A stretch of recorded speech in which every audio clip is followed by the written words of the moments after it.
আসসালামু আলাইকুম। আজকে আমরা আলোচনা করব বাংলাদেশের রাজধানী ঢাকাতে যে জাতিসংঘের মানবাধিকার কমিশনকে যেই অফিস খোলার জন্য যে অনুমতি দেওয়া হচ্ছে, বলা হচ্ছে যে ৩ বছরের জন্য দেওয়া হচ্ছে, এই বিষয়টি নিয়ে আলোচনা করব।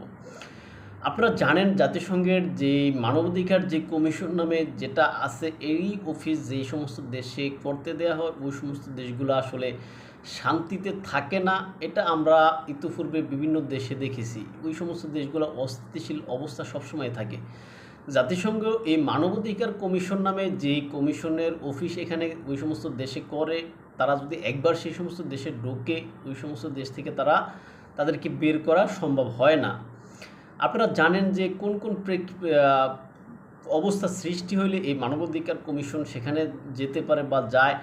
যেন আমরা দেখছি যে শ্রীলঙ্কার ক্ষেত্রে, এই যে শ্রীলঙ্কার নেপালের ক্ষেত্রে, নেপালে যখন গৃহযুদ্ধ সংঘটিত হয়েছিল তখন কিন্তু সেখানে জাতিসংঘ এই মানবাধিকার কমিশনের তাদের যে অফিস খুলেছিল, সে অফিস তারা কিন্তু সেখান থেকে সরায় নেয়নি। সেখানে আবার 2011 সালে ওই অফিসকে আবার রিনিউ করে সেখানে আবার এটার মেয়াদ বাড়ানো হয়েছে। এখন এই যে বাংলাদেশের কথা বলা হচ্ছে যে বাংলাদেশে এই যে 3 বছরের জন্য এই জাতিসংঘের মানবাধিকার কমিশন প্রতিষ্ঠা করা হবে।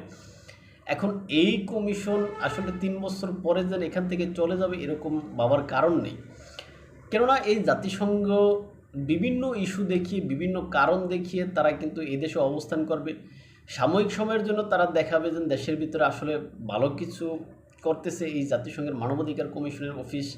কিন্তু একটা সময় দেখা যাবে তারা এই দেশের বিরুদ্ধে ষড়যন্ত্র করতেছে, দেশের বিরুদ্ধে বিভিন্ন কার্যক্রম করতেছে।